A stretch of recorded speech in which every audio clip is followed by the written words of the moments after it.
Dental school doesn't just change the student, it changes the marriage too. I don't think enough people talk about that. And this season has stretched us in ways we didn't expect. So today I want to talk about how dental school has affected our marriage, the hard parts, and what's helping us make it through. My husband and I have been married for 14 years. We had a whole life before we started dental school. We have 5 kids, we have established routines, we were in our groove. So it was really difficult to have that set and that stability and then move, and everything changed. It completely shifted everything. So the first major shift that we encountered was the load imbalance. I will say I was slightly already prepped for this. So I've mentioned before, my husband was working 2 jobs before he started school. So to me, I was very much already in my mom groove. My role was very clearly home life heavy, and my husband's was work life heavy. So in that way, it was a more smooth transition for us because we still were staying in our lane. There wasn't like any crossover or like me being the one that was going to school and then him all of a sudden staying home. So I was already prepped for it. However, it just intensified. It was just all of a sudden like there's even more on me, more than I could have imagined or expected.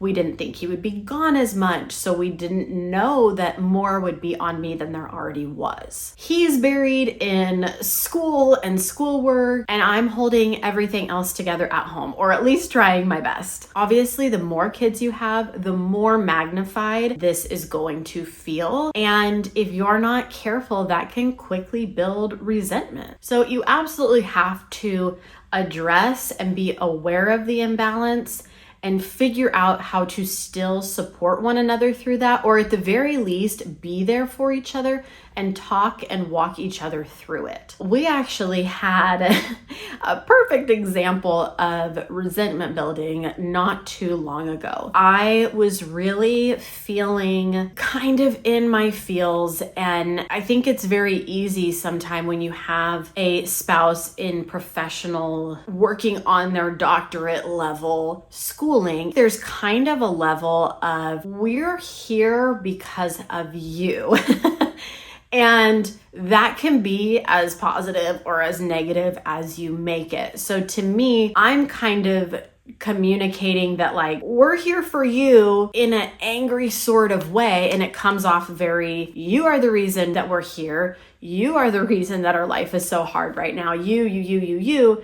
Instead of acknowledging that that was a shared dream or a shared goal that you had together. It was really hard for him to hear, and he took that very personally because to him, it felt very much like I thought this was for us. I thought this was something that we both wanted. Are you changing your mind? So it just kind of created this perfect storm of a really tough conversation. The best thing that you can do is try your best to have those conversations ahead of time, which we have, obviously. And that's why I'm saying it's kind of like an ongoing discussion. It's an ongoing conversation, checking in with each other regularly. I think sometimes in those moments, and really all I needed in that moment was maybe just some acknowledgement that like, yeah, I get it. Like what you're doing is so hard. What he's doing is hard too. They are just so vastly different. If you're not careful,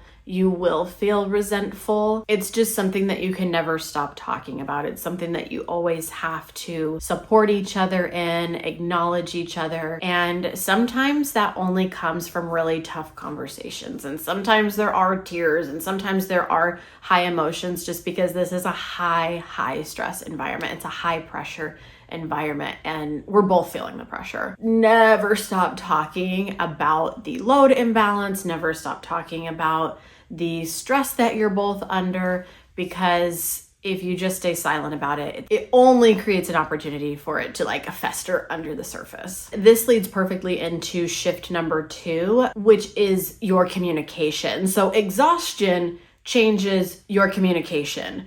And when you, as the mom, you as the spouse, you are exhausted, you are tired, maybe you have a little baby. I could not even imagine. And the women that are having babies in this season are just on a whole nother level, because I don't know that that's something that I could do. When we moved here, our youngest was like 9 months. So there was still some adjustment. There was still some waking up in the middle of the nights, stuff like that. But the people that are doing this from the newborn stage, I just can't imagine. And I think that's why we're here at the time that we're here, because I wouldn't be able to handle it. So anytime you have extra sources of exhaustion, whether it's I'm just tired because I'm a mom of 5 and I didn't sleep great last night, or I'm waking up in the middle of the night with a baby, or I'm staying up all night like trying to get my last bit of studying in, and so I'm exhausted because just about pulled an all-nighter and only got 2 hours of sleep. Like, there's definitely room for everybody to be exhausted. And that sometimes, unfortunately, changes the way that we communicate with each other. Because when you are tired, these small things seem bigger. Everything seems bigger. Everything seems more dramatic. Sometimes it is serious. You could be having a very serious money discussion or not feeling like you have enough time with your spouse, and it is a very serious discussion. But sometimes those discussions are best not had if we are overly exhausted. Something to keep in mind. This, like I said, is a very high stress, high commitment season. And so you do just have to communicate with each other constantly, so that you're not waiting until those moments where you are overtired and you explode and it's a whole thing, because everybody's pretty much just going to be tired for the next 4 years, I assume. So it just is what it is. My husband and I, again, I'm just giving you guys all the real life examples that we're going through. Last semester, which was the first semester that we went through, and I've told you guys in previous videos that it was just so hard and it was so full on and it was a really trying time for us. We were, in my husband's words, dogging on him a lot for being gone or for missing things, for not spending as much time with the kids. He very much felt like we were ganging up on him. To me and my older children, we didn't feel like we were doing that or didn't mean it in like a mean, degrading way. It was just simply, we want to spend time with you. We wish you wanted to spend time with us, kind of like teasing him for not being there. But for him, it really started to weigh on him, and him feeling like, oh my gosh, I'm so inadequate. I'm never here. My family is like hating every second of this. It just really felt big. And we had a discussion about it one night. I can't remember what I was upset about at the time, probably something related to that. And he also kind of had a breakdown and cried and was emotional, which my husband is hardly ever emotional. So that always like makes me, oh crud, we've taken it too far. But he was very emotional and like, you guys are always on my back and blah, blah, blah, just all of this stuff. And it really made me take a step back and think about and be like, oh gosh, like I see where he's coming from. I see why it would feel that way. And if you've seen some of my very early videos, I did talk about telling the kids like, hey, it's getting close to finals time. Dad's going to be gone a lot. We can't be on him. And it came from that very discussion, was him feeling like that extra pressure, or whatever you want to call it, us doing that, it was too much. It was too much emotionally for him to have that on top of everything that he was already like feeling about himself, and like, how am I gonna get through this, and can we do this? And it just all compounds, and then it's hard. Like I said, a high pressure season and high stress, and you have to assume the best in your spouse. You have to assume, as best as you can, that, okay, like they're not just gone studying because they want to be away from the family. They're gone because they are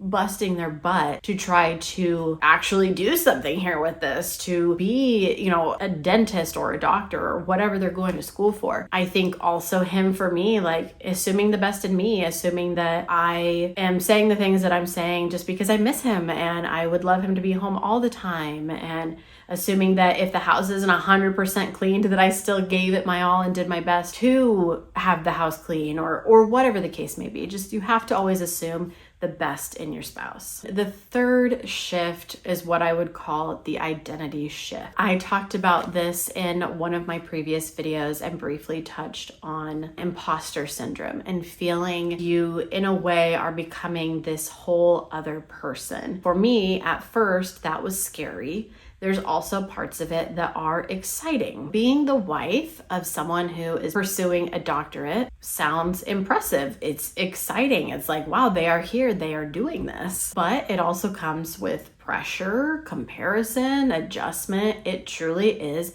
a whole identity shift. I feel in many ways the craziness of going through first semester, the intensity of it, and showing and proving to myself that I can do this, I can handle this, I can run the household 95% by myself. I can do hard things. I can get the kids to and from where they need to be, even if it means I'm taking all three of the little ones with me for an older kid's appointment or whatever. Like, I proved to myself that I can do really hard things. And in a lot of ways, because I was never put to the test on quite that level, it does make me feel like I am a new person. I'm stronger, I'm more resilient, I will persevere, I will get through. It's amazing, but it's a lot, and it's crazy that in such a short amount of time, you can have such a huge shift in identity. And with that, you really do have to still be able to say, okay,